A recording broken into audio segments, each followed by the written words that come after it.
When it came to gear, 80s guitarists usually fell into two camps: the stripped down, plug into a Marshall and go crowd, and then the guys who surrounded themselves with enough rack gear to power a small server farm.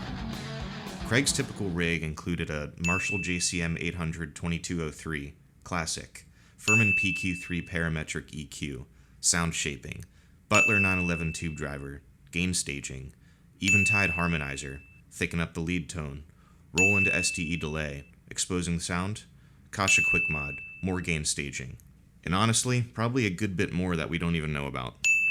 Quite flashy on paper, but everything serves a purpose.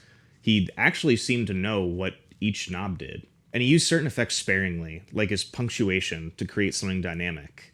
Think Eddie Van Halen's flanger on the Unchained track. As for guitars, Goldy's weapons of choice were often BC Rich Warlocks or ST3s, back when those models were very seriously made.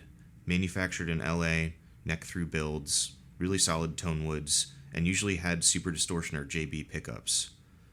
If you ever come across a BC Rich bargain bin and see one with this Widow headstock, or a serial number starting with a letter prefix, and or a Made in USA logo discreetly printed on the back of the headstock, get it, it's from their golden age. He also used an ESP M2, a super strat that delivered precision and perhaps a slightly faster neck, but the coolest here is the sleeper pick.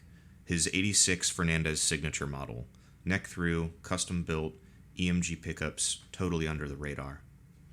I spoke with Johnny over at Alien X Nation Guitars, who actually has one of these white whales in stock, and was kind enough to share some details.